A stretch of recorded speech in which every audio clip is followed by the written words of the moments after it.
Morning dear students, welcome to the my YouTube channel the Root Educare.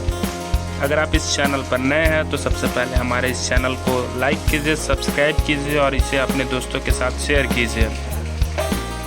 आपको इस channel पर प्रतिदिन class 12 की वीडियो लेक्चर्स अवेलेबल की जाएंगी।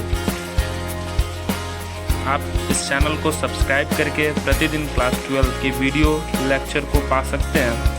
अतः हमारे इस चैनल को अधिक से अधिक लाइक कीजिए, सब्सक्राइब कीजिए एवं इसे अपने दोस्तों के बीच शेयर कीजिए।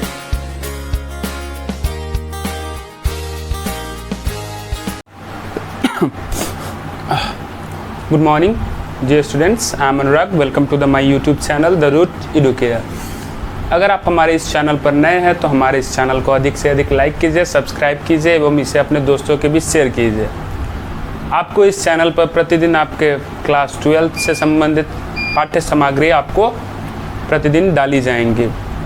तो चलिए दोस्तों, जैसा कि हमने पिछले वीडियो में बताया था कि पिछले वीडियो में हम पढ़ के आ रहे थे कि इनऑर्गेनिक के बारे में। वहाँ पे हमने इनऑर्गेनिक में ग्रुप 15 के तत्वों को चालू किया था और हम वहाँ पे उनके प्रॉपर्टीज़ को देख रहे थे। चलिए तो आज उसी क्रम में हम आगे बढ़ते हैं। आज हम बात करेंगे कौन से प्रॉपर्टीज़ की।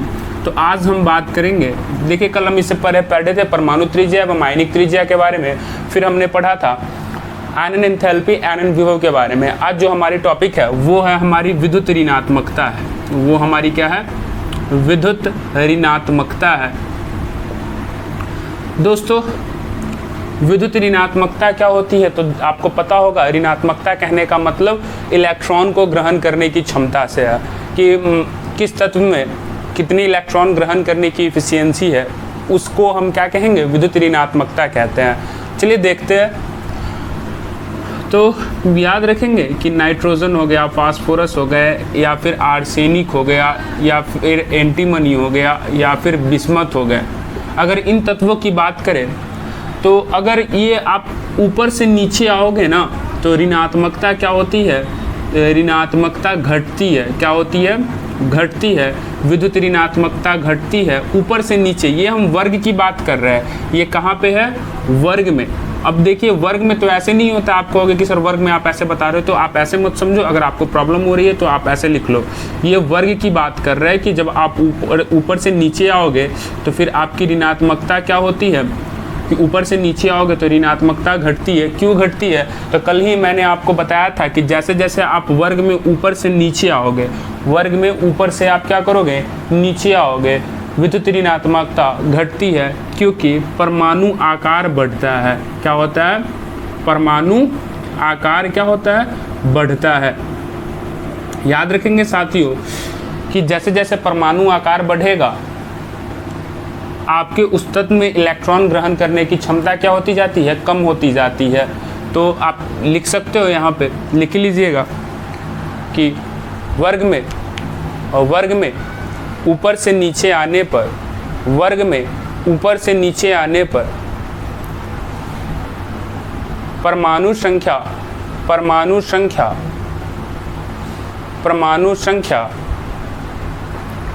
तथा परिरक्षण प्रभाव जिसको शिल्डिंग इफेक्ट कहते हैं, तथा परिरक्षण प्रभाव में वृद्धि के कारण विद्युत ऋणात्मकता घटती है। विद्युत ऋणात्मकता घटती है। तो आप यहाँ पे ट्रेंड लिख लीजिएगा कि विद्युत ऋणात्मकता का क्रम क्या हो जाएगा। वो अगर आपसे पूछा जाएगा ट्रेंड क्या होता है तो आप क्या लिखोगे कि विद्युत ऋणात्मकता का क्रम की बात करें तो वो क्रम क्या होता है? आपको पता होगा कि वो क्रम होता है नाइट्रोजन का सबसे ज़्यादा, फास्फोरस उससे कम, आर्सेनिक उससे कम, एंटीमनी उससे कम, और बिस्मथ आप में धातुई गुण आने लगता है। बिस्मथ आपका निगेटिव टेंडेंसी को नहीं फॉलो करेगा, ये पॉजिटिव टेंडेंसी को फॉलो करेगा। मतलब ये धात्विक गुण इसमें आने लगेंगे। तो आप इसे मेंशन करो, विद्युत ऋणात्मकता का क्रम जल्दी से मेंशन कर लीजिए, फिर आगे बढ़ते हैं। साथियों विद्युत ऋणात्मकता का क्रम की बात करें तो सबसे ज़्यादा नाइट्रोजन विद्युत ऋणात्मक तत्व होगा, उससे कम फास्फोरस, उससे कम आर्सेनिक, उससे कम एंटीमनी और उससे सबसे कम बिस्मथ। विद्युत ऋणात्मकता का मान दिए हुए कि नाइट्रोजन का 3 होता है, फास्फोरस का 2.1 होता है, आर्सेनिक 2 होता है, एसबी एंटीमनी मतलब 1.9 होता है और बिस्मथ आपका क्या होता है 1.9 के इक्वल होता है। तो आप ये विद्युत ऋणात्मकता का क्रम को याद रखोगे, यहाँ से क्वेश्चन पूछा जा सकता है कि निम्नलिखित में कौन सबसे अधिक विद्युत ऋणात्मक तत्व है। अगर इन चारों ऑप्शंस में आपको कुछ भी दिखे तो आप टिक आउट करोगे नाइट्रोजन। वैसे आप याद रखो कि जिस परमाणु का आकार जितना छोटा होगा उसमें निगेटिव टेंडेंसी क्या होगी उतनी ही ज़्यादा होगी, और जिस परमाणु का आकार जितना बड़ा होगा उसमें पॉजिटिव टेंडेंसी मतलब धनायन का क्षमता क्या होगी उतनी ही ज़्यादा होगी। तो ये बातें आप याद रखोगे, ये विद्युत ऋणात्मकता का ट्रेंड है, आप इसे याद रखिएगा। चलिए अब इसे मैं मिटाता हूँ, आप स्क्रीनशॉट ले लीजिएगा।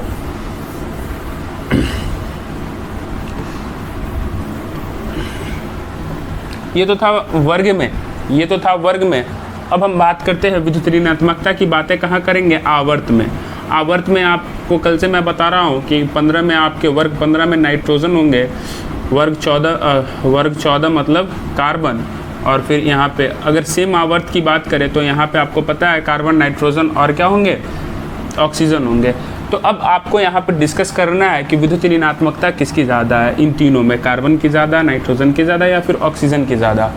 तो आपको पता है कल भी मैंने बताया था कि अगर आप किसी आवर्त में बाएं से दाएं जाओगे तो परमाणु त्रिज्या क्या होती है, परमाणु त्रिज्या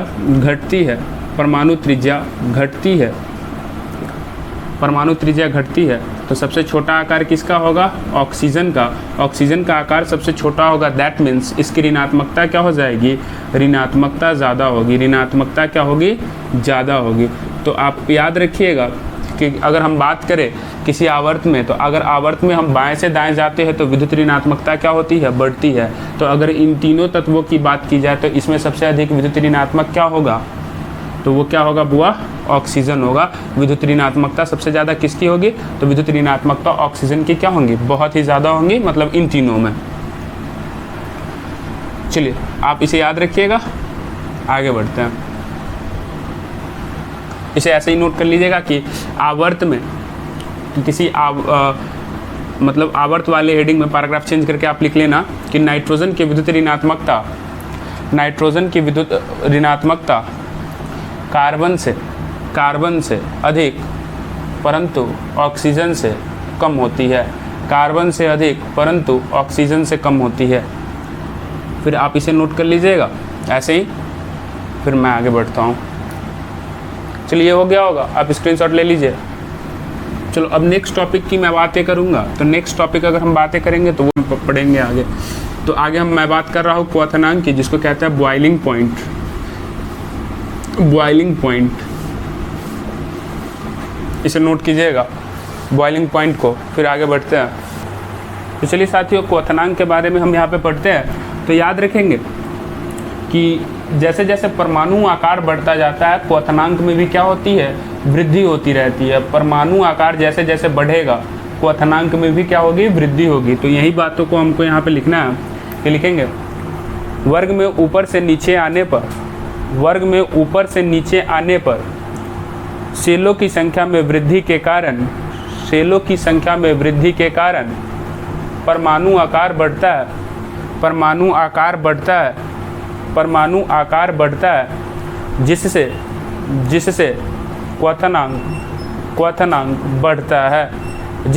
क्वथनांक बढ़ता है। अब क्वथनांक का यहाँ पे वैल्यू मैंने लिखा है, आप इसे याद कर लीजिएगा। वैसे ये ज़रूरी नहीं है, बिहार बोर्ड के एग्जामिनेशन में ये चीज़ें नहीं पूछी जाती है, बस आप इनके क्वथनांक का क्रम याद रखना कि जैसे जैसे इधर जाओगे बॉइलिंग पॉइंट क्या होता है, इंक्रीज़ करता है कि जैसे जैसे लेफ़्ट टू राइट आप मूव करोगे बॉइलिंग पॉइंट क्या होता है, इंक्रीज़ करता है। नाइट्रोजन का 77.2 kelvin, 553.5 kelvin, 888 kelvin, 1860 kelvin, 1837 kelvin. ये बातें आप याद रखिएगा, स्क्रीनशॉट ले लीजिए इसे। चलिए अब हम बात करते हैं नेक्स्ट पॉइंट की, जो हमारा होगा मेल्टिंग पॉइंट होगा। द्रवनांक की बातें करूंगा मैं, द्रवनांक जिसको कहते हैं मेल्टिंग पॉइंट। क्या कहते हैं इसे, मेल्टिंग पॉइंट। चलिए साथियों इसको आप हेडिंग डालिए मेल्टिंग पॉइंट। साथियों ये हम द्रव्यनांक की बातें कर रहे हैं तो याद रखेंगे कि जैसे जैसे आप वर्ग में ऊपर से नीचे आओगे, नाइट्रोजन, फास्फोरस, आर्सेनिक, हम देख रहे हैं कि नाइट्रोजन, फास्फोरस, आर्सेनिक तक द्रव्यनांक बढ़ता है और फिर क्या होने लगता है, स्टीवियम और फिर बिस्मथ तक क्या होता है, फिर घटने लगता है। यहाँ से आप देखो कि यहाँ से यहाँ क्या हो रहा है, बढ़ रहा है, और फिर यहाँ से यहाँ क्या कर रहा है, ये डिक्रीज़ कर रहा है, ये घट रहा है, ये डिक्रीज़ कर रहा है।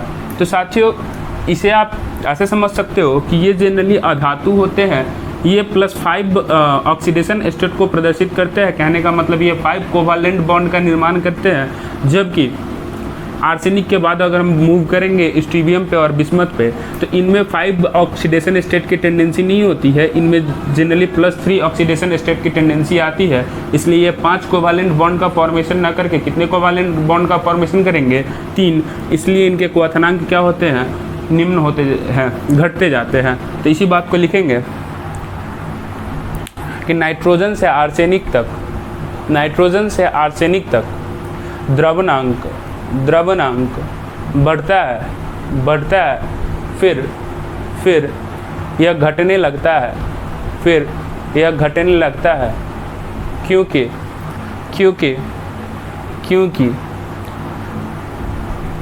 एंटीमनी तथा बिस्मथ में +3 ऑक्सीकरण अवस्था प्रबल होने के कारण ये 5 कोवालेंट बॉन्ड का निर्माण न कर 3 कोवालेंट बॉन्ड का निर्माण करते हैं, जिसके कारण इनका द्रव्यनांक घटता है, क्या होता है, घटता है। चलिए साथियों द्रव्यनांक भी कंप्लीट हो गया, अब आगे बढ़ते हैं। नेक्स्ट टॉपिक मूव कीजिएगा, नेक्स्ट नंबर कहने का मीन्स। तो साथियों नेक्स्ट टॉपिक आप मूव कीजिएगा, लिखिएगा धातुई गुण। नेक्स्ट टॉपिक आप क्या मूव करोगे, नेक्स्ट टॉपिक आप मूव करोगे धातुई गुण को। धातुई गुण क्या होता है वो आपको बताना है कि इसमें, अधातुई क्यों लिख रहा हूँ, मेटालिक प्रॉपर्टी की मैं बात करूँगा, धातुई गुण। तो इसमें आप याद रखिएगा कि नाइट्रोजन अगर और फास्फोरस ये दोनों प्योरली अधातु होते हैं, शुद्ध अधातु होते हैं। आर्सेनिक, एंटीमनी ये दोनों क्या होते हैं, उपधातु होते हैं। और आपका बिस्मथ वो धातु है लेकिन विकर धातु है, कमज़ोर धातु है। तो याद रखेंगे इस बात को कि लिख ही लीजिएगा, नाइट्रोजन एवं फास्फोरस अधातु है, आर्सेनिक, एंटीमनी उपधातु है, जबकि बिस्मथ क्या है, धातु है। ये इसके मेटालिक प्रॉपर्टी है, मेटालिक कैरेक्टर है। अब आगे बात करते हैं साथियों, अब हम नेक्स्ट टॉपिक मूव कर रहे हैं एलोट्रॉप्स के बारे में। एलोट्रॉप की बात करेंगे तो आप लिखिएगा नाइट्रोजन एवं बिस्मथ को छोड़कर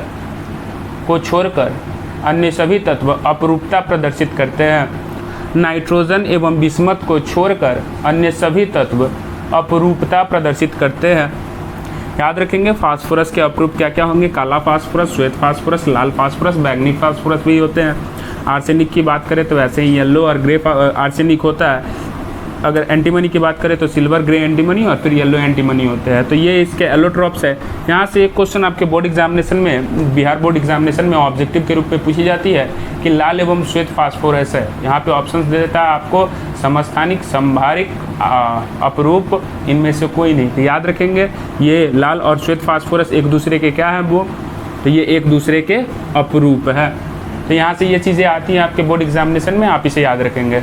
चलिए नेक्स्ट टॉपिक मूव करते हैं साथियों। हमने नेक्स्ट टॉपिक इलेक्ट्रॉन बंधुता की बात करते हैं। देखिए इलेक्ट्रॉन बंधुता क्या होता है, मैंने आपको पहले बताया होगा कि अगर कोई तत्व है उसके बाह्यतम कक्षा में एक इलेक्ट्रॉन को आप प्रवेश कराते हो तो प्रवेश करेगा जब वो इलेक्ट्रॉन को ग्रहण करेगा तो वो ऋणायन में परिवर्तित होगा। तो ऋणायन में परिवर्तित होते समय जितनी ऊर्जा, मतलब जब एक इलेक्ट्रॉन ग्रहण करेगा तो उस समय जितनी ऊर्जा निकलती है उसी ऊर्जा के मान को हम क्या कहते हैं, इलेक्ट्रॉन बंधुता कहते हैं। मतलब क्या हुआ, किसी तत्व को किसी तत्व के बाह्यतम कक्षा में एक इलेक्ट्रॉन प्रवेश कराकर ऋणायन बनाते समय जितनी ऊर्जा विमुक्त होती है उसी ऊर्जा को हम क्या कहते हैं, इलेक्ट्रॉन बंधुता कहते हैं। याद रखेंगे साथियों, प्रथम इलेक्ट्रॉन बंधुता का मान हमेशा ऋणात्मक होता है। तो अब हमें पढ़ना है इलेक्ट्रॉन बंधुता के बारे में। तो आपने पढ़ा होगा कि इलेक्ट्रॉन बंधुता का फिर से हमें दो प्रकार के ट्रेंड पढ़ने हैं, एक पढ़ने हमें वर्ग में और दूसरा ट्रेंड हमें पढ़ना है कहाँ पे, आवर्त में। अगर हम वर्ग की बात करें साथियों तो आपको पता होगा कि वर्ग में ऊपर से नीचे आते हैं सेल की संख्या बढ़ेगी, सेल की संख्या बढ़ेगी तो आकार बड़ा होता है। याद रखेंगे साथियों, जैसे जैसे आकार बड़ा होगा नाभिक का बाह्यतम कक्षा के इलेक्ट्रॉन के प्रति, नाभिक का बाह्यतम कक्षा के प्रति इलेक्ट्रॉन का आकर्षण घटता है, इलेक्ट्रॉन का आकर्षण घटता है, इलेक्ट्रॉन का आकर्षण घटता है। और जब इलेक्ट्रॉन को उसमें ग्रहण करने की प्रवृत्ति घटेगी मतलब इलेक्ट्रॉन बंधुता भी क्या होता है, इलेक्ट्रॉन बंधुता भी क्या होती है, घटती है। अतः बंधुता का मान भी क्या होता है, घटता है। तो हम बात करेंगे वर्ग में साथियों। सबसे पहले हम वर्ग की बात करते हैं। तो आप लिखना चाहते हो तो लिख लीजिएगा मेरे साथ साथ कि वर्ग में ऊपर से नीचे आने पर, वर्ग में ऊपर से नीचे आने पर सेलों की संख्या में वृद्धि के कारण, सेलों की संख्या में वृद्धि के कारण, सेलों की संख्या में वृद्धि के कारण नाभिक का बाह्यतम कक्षा के, नाभिक का बाह्यतम कक्षा के इलेक्ट्रॉन के प्रति, इलेक्ट्रॉन के प्रति, इलेक्ट्रॉन के प्रति आकर्षण घटता है, आकर्षण घटता है। फलतः, फलतः इलेक्ट्रॉन बंधुता का मान, फलतः इलेक्ट्रॉन बंधुता का मान घटता है, फलतः इलेक्ट्रॉन बंधुता का मान घटता है। परंतु साथियों याद रखेंगे जब हम किसी आवर्त की बात करते हैं तो याद रखेंगे आवर्त में बंधुता क्या होती है। तो सॉरी, पहले आप वर्ग के बारे में हम यहाँ पे डिस्कस कर लेते हैं कि अगर आपसे पूछा जाए कि इलेक्ट्रॉन बंधुता का मान सबसे ज़्यादा किसका होगा, पहले आप ट्रेंड लिख लो कि इलेक्ट्रॉन बंधुता का ट्रेंड क्या होगा। इलेक्ट्रॉन बंधुता का ट्रेंड आपसे पूछा जाएगा तो सबसे ज़्यादा इलेक्ट्रॉन बंधुता नाइट्रोजन, उसके बाद फास्फोरस, उसके बाद आर्सेनिक, उसके बाद एंटीमनी और सबसे कम आपके क्या होंगे, बिस्मथ के होंगे। ये इलेक्ट्रॉन बंधुता का ट्रेंड है। आप इसके स्क्रीनशॉट ले लीजिए जल्दी से, फिर आगे बढ़ते हैं। साथियों आपने लिख लिया होगा ये ट्रेंड। अब हम आगे बढ़ते हैं। इलेक्ट्रॉन बंधुता का ये ट्रेंड बहुत इंपॉर्टेंट होगा आपके लिए, इसे याद रखिएगा। साथियों अब ये बातें हम कर रहे थे किसी वर्ग में कि वर्ग में आप जैसे जैसे जाओगे नीचे सेल बढ़ेगा, सेल बढ़ेगा, आकार बढ़ेगा, आकार बढ़ेगा तो नाभिक का बाह्यतम कक्षा के इलेक्ट्रॉन के प्रति आकर्षण घटेगा और जब आकर्षण घटेगी तो बंधुता का भी मान क्या होगा, घटता है। साथियों अब इलेक्ट्रॉन बंधुता में ही हम पढ़ेंगे आवर्त में कि आवर्त में ये कैसा ट्रेंड को दिखाता है, आवर्त में ये कैसे ट्रेंड को दिखाता है। अब हम इन चीज़ों को देखेंगे। अब हम बातें करते हैं साथियों आवर्त में। आवर्त में मतलब आप उसी के नीचे पैराग्राफ चेंज करके लिखोगे कि देखो हम बार बार कह रहे हैं कि ये वर्ग 14, ये वर्ग 15 और ये 16। देखिए साथियों आप पढ़े होंगे कि इलेक्ट्रॉन बंधुता किन किन कारकों से प्रभावित होती है। तो पहला प्रभावित करने वाला कारक होता है सेल की वृद्धि, दूसरा इसको प्रभावित करने वाला कारक होता है नाभिकीय आवेश। अगर सेल की वृद्धि हो रही है तो इलेक्ट्रॉन बंधुता घटेगी, लेकिन अगर नाभिकीय आवेश बढ़ रहा है तो इलेक्ट्रॉन बंधुता क्या होती है, बढ़ती है।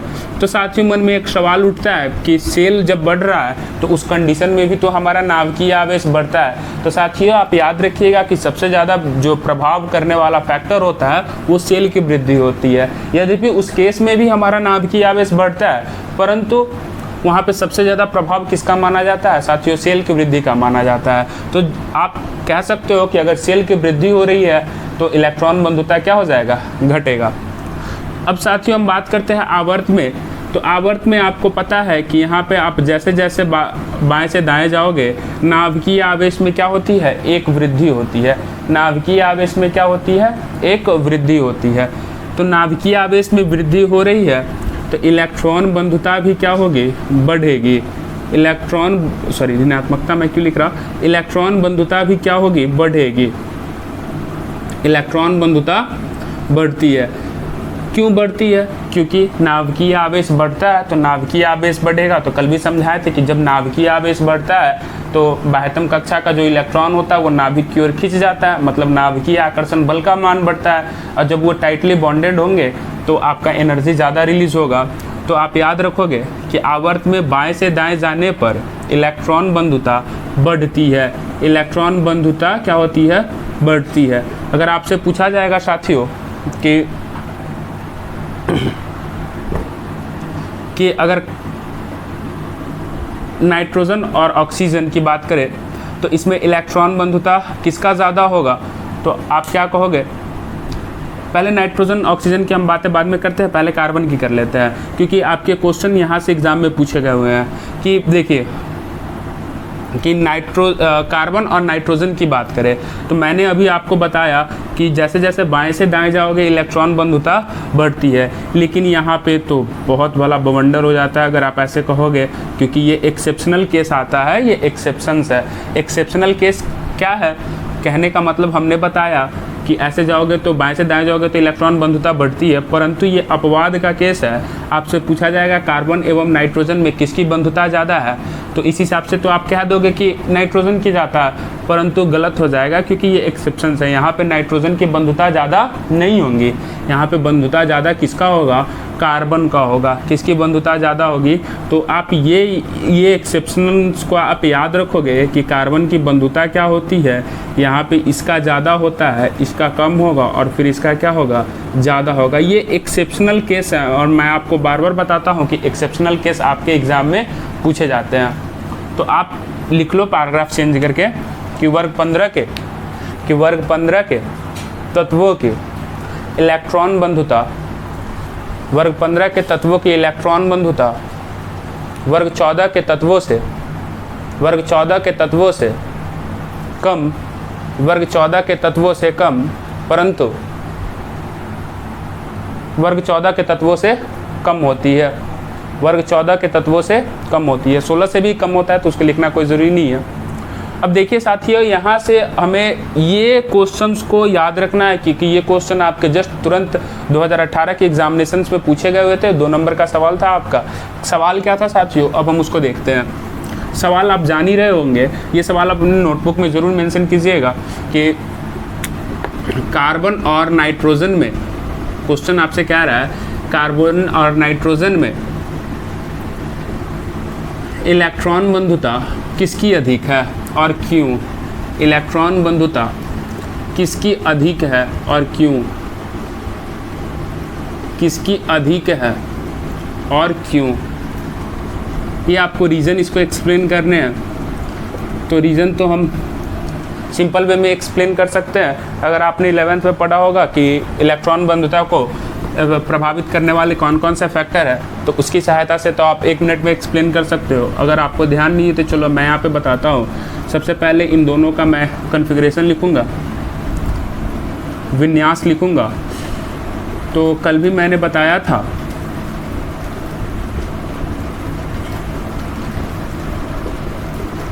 कि ये आपका क्या होता है, ये अर्धपूरित है, अर्धपूरित पी सब सेल है, तो ये स्टेबल कॉन्फ़िगरेशन है।